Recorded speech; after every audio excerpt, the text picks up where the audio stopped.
A gente vai mergulhar hoje na história de uma das cartas mais famosas já escritas sobre alegria. Mas tem um detalhe que muda tudo. Ela não nasceu num momento de paz, não. Pelo contrário, ela foi forjada no meio do caos, da dor e, acredite, dentro de uma cela de prisão. A grande questão é, como é que a alegria pode nascer bem no olho da tempestade? Parece até uma contradição, não é mesmo? A gente tende a pensar que a alegria é, bom, a ausência de problemas. Mas a história que a gente vai ver hoje coloca essa lógica de ponta cabeça. Ela sugere que a alegria mais profunda, mais real, pode ter suas raízes fincadas justamente nos lugares mais sombrios. Para a gente entender essa história, o nosso cenário é a cidade de Filipos. E olha, não era um lugar qualquer. Pensa nela como uma espécie de mini-Roma. Uma colônia militar cheia de orgulho, sabe? Repleta de soldados romanos aposentados, um centro comercial que fervilhava. O pessoal de lá tinha um orgulho imenso da sua identidade romana. Era um lugar de poder, de ordem, de ambição. E o curioso é que a chegada dessa mensagem de alegria em Filipos não começa com um plano super bem elaborado. Longe disso. A história toda começa com uma série de portas fechadas e uma mudança de rota que foi, assim, totalmente inesperada. O plano original do missionário Paulo parecia bem lógico: continuar o trabalho dele na Ásia. Mas, de repente, ele dá de cara com um não divino. A porta se fecha.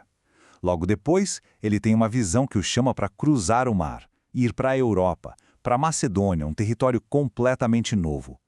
E isso aqui é crucial. A missão não estava sendo guiada pela lógica humana, mas sim por uma direção que ninguém esperava. E é nesse continente novo, nessa cidade, tão orgulhosa de si mesma, que o coração da nossa história começa a bater. Não com uma multidão, mas com 3 pessoas que não poderiam ser mais diferentes umas das outras. A vida delas está prestes a ser transformada para sempre. E elas vão formar o núcleo dessa nova comunidade. Então, quem é a primeira peça desse quebra-cabeça humano tão diverso? Vamos conhecer.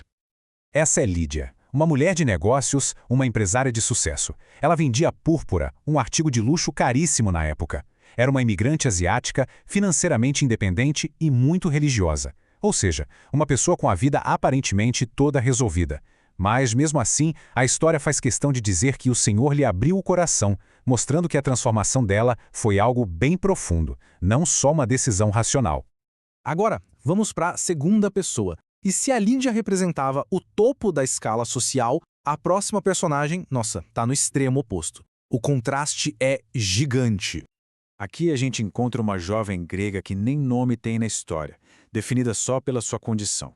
Ela era duplamente escravizada, pelos seus donos, que ganhavam dinheiro com ela, e por uma força espiritual que explorava. A história dela não é de sucesso, é de impotência total. Para ela, a mensagem que chegou não era sobre prosperidade. Era sobre ser livre, livre de verdade. E para completar esse trio tão improvável, vem o terceiro membro fundador. E esse talvez seja o mais surpreendente de todos. Agora a gente tem um funcionário público romano, provavelmente um ex-militar, um cara prático, talvez até meio cínico, cujo trabalho era simplesmente manter a ordem. A vida dele não era sobre religião ou negócios, era sobre dever e controle. E a transformação dele acontece não num lugar calmo de oração, mas no meio do caos total, um terremoto que abala o mundo dele, literalmente. E quando a gente coloca os 3 lado a lado, a imagem é, uau, impressionante. Uma empresária asiática rica, uma jovem grega escravizada e um oficial romano da classe trabalhadora. Socialmente, economicamente, racialmente, eles viviam em mundos completamente separados. Mas a mesma mensagem conseguiu quebrar todas essas barreiras, criando uma comunidade a partir do que parecia impossível. É uma demonstração do poder que essa nova fé tinha de unir as pessoas. Então fica a pergunta: como uma comunidade tão diferente assim poderia encontrar uma identidade em comum? A resposta, e a chave para entender toda a carta aos Filipenses, foi forjada no momento de maior dor e humilhação para os seus fundadores. Tenta imaginar a cena. Depois de serem açoitados em público e jogados na parte mais funda da prisão, com os pés presos em troncos, a reação de Paulo e Silas não é de desespero, é de adoração. À meia-noite, no lugar mais escuro e humilhante possível, eles começam a cantar, e os outros prisioneiros estão ouvindo. Esse momento define tudo. Esse ato de adoração na prisão é basicamente o código-fonte, sabe? O DNA da carta aos Filipenses. A alegria que Paulo escreveria para eles mais tarde não era uma teoria. Ela nasceu ali, naquele exato momento. É a prova de que essa alegria não depende do que acontece do lado de fora, mas de uma convicção interna, firme, mesmo quando tudo parece perdido. Ok, agora vamos pular da história de origem para a carta que ela inspirou. A carta aos Filipenses funciona quase como um mapa, um guia prático para a gente desenvolver uma mentalidade resiliente baseada exatamente naquela convicção que nasceu na prisão. Paulo estrutura essa carta ao redor de 4 formas de pensar, 4 mentalidades que, juntas, cultivam essa alegria que aguenta o tranco. Vamos passar rapidinho por cada uma delas. A primeira é a mente protegida.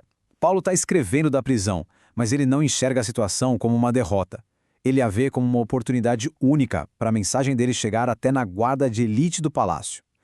É a convicção de que, não importa o que aconteça, dá para tirar um propósito maior até das piores situações. A segunda é a mente humilde. Para aquela comunidade com gente tão diferente, a união era um desafio e tanto. A solução de Paulo é apontar para o exemplo de Cristo, que abriu mão da sua posição para servir. A verdadeira alegria, ele diz, não está em se promover, mas em servir aos outros. Em terceiro lugar, vem a mente focada. Aqui, Paulo dá um alerta sobre a armadilha da religiosidade baseada em mérito, em desempenho. Ele chega a dizer que toda a lista de credenciais religiosas impressionantes que ele tinha era como lixo perto da experiência de conhecer a Cristo. O foco muda. Não é mais sobre o nosso esforço para sermos aceitos, mas sobre a graça que já nos aceitou. E isso nos leva à mente satisfeita, que nos apresenta um dos versículos mais famosos e mais mal interpretados da história. Posso todas as coisas não é um cheque em branco para o sucesso. No contexto, Paulo está revelando o segredo que ele aprendeu para estar contente e ter força, seja na fartura ou na fome, no sucesso ou no fracasso. É sobre resiliência e contentamento, não sobre ter superpoderes. Então, o que amarra tudo isso? A história de origem, as vidas transformadas, as 4 mentalidades, tudo isso converge para uma identidade fundamental, uma ideia que redefine a perspectiva de tudo. Para os filipenses, que tinham tanto orgulho de serem cidadãos romanos, essa declaração era um choque. Paulo estava dizendo que a verdadeira identidade, a lealdade final e a fonte de segurança deles não vinha de Roma, mas de um reino celestial. E é essa cidadania que permite ter alegria no sofrimento e paz na ansiedade, porque as circunstâncias aqui da Terra já não são o fim da história. Isso tudo nos deixa com uma pergunta para refletir. A história de Filipos é sobre um plano que deu errado, mas que no final deu certo. É a história de pessoas que perderam o controle de suas vidas, só para encontrarem algo muito melhor. E a pergunta que fica é esta: a paz que a gente tanto busca vem da nossa tentativa de controlar tudo ao nosso redor ou da confiança em um propósito maior que está acima de tudo isso?